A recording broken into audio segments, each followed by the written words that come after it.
Hi friends, welcome back to my channel. If you're new here, my name is Caitlin and I love books and all things reading. And today I'm going to be doing a 5-minute review on The Hunger Games. Now in this video, I am primarily going to be talking about the book The Hunger Games, but I will be referencing the other books in this series a little bit. Now, I personally love this series. I gave the first 3 books in the series, Hunger Games, Catching Fire, and Mockingjay, all 5 stars. I highly recommend them. And I gave the newest book in this series, which is technically a prequel, The Ballad of Songbirds and Snakes, 3 stars. And I would only recommend The Ballad of Songbirds and Snakes if you are a die-hard Hunger Games fan. But if you're just curious about what The Ballad of Songbirds and Snakes is about, but you don't want to necessarily read a book that is this thick, I personally think in this case that the movie would be just as good for you to watch as the books. And also reading order, if you're curious, I would personally recommend that you read the books in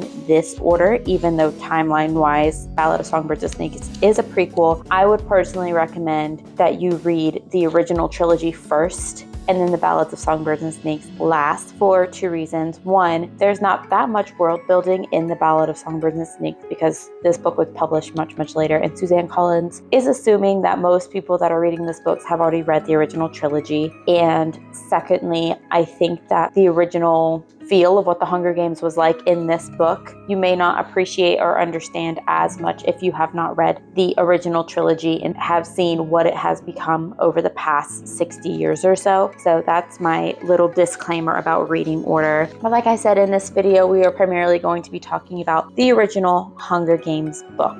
As I mentioned before, I've given all 3 books in the original trilogy 5 stars. If you are unaware of what the Hunger Games is, it is about a girl named Katniss who lives in a nation called Panem, which is a dystopian world that used to be the United States, but now has turned into a communist-like nation that is run by a place called the capital. There are 12 districts in Panem, and once upon a time there was 13 districts, but the 13th district rebelled, and as a punishment for the rebellion and to keep the rest of the districts from rebelling, the capital created the Hunger Games, which is where every district has to send 2 children, a male and a female, from the ages of 12 to 18 to this thing called the Hunger Games, which is basically where they put the children in the arena and forced them to kill or be killed. And the Hunger Games is a story about a girl named Katniss who volunteers for this Hunger Games and the story that unfolds after that. There are a few trigger warnings that I would recommend that you look up before you start this book. This is a young adult book, so the gore and how graphic things are is not super intense, but it is children killing children. So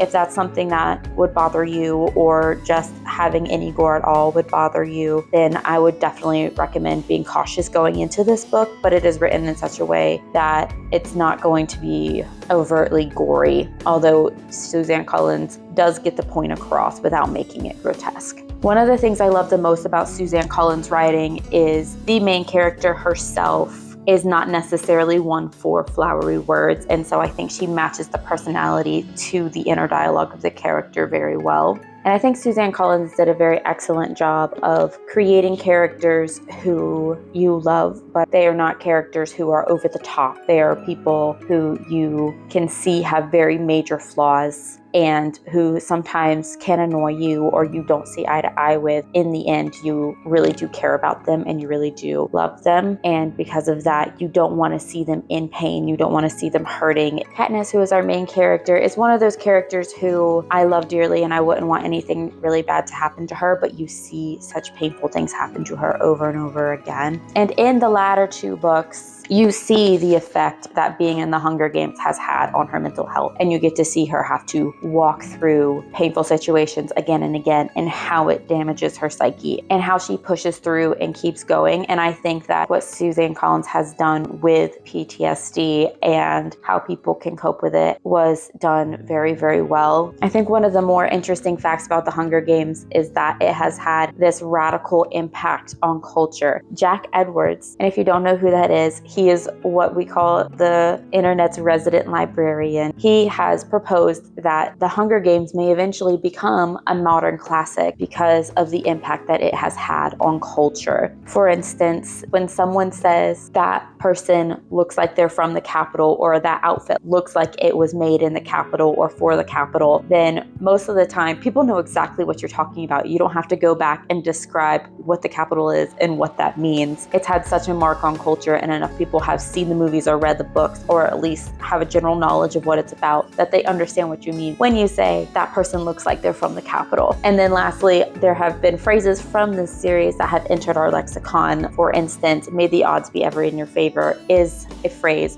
from the original Hunger Games book, and it is used throughout the series. So would I recommend the Hunger Games series to everyone? Probably. I think that because it has had such an impact on culture, and because the story that is told is so compelling, I think they are definitely worth your time. I think they're definitely worth a read. Although this series breaks your heart over and over again, I think that's one of the signs that a writer has done their job well. The fact that they can evoke emotion from you, even if it's one of pain and sadness, sometimes can help you process your own pain or your own sadness in your own life. And also it shows that she has written compelling characters and a compelling story. So all in all, I think that this is one of the best young adult series that has ever been written, and I would highly recommend. I hope this is a 5-star series for you. Please comment down below if you have read this series and what your thoughts on the series. Thank you for joining me. I hope that you enjoyed this review, and I will see you guys next time.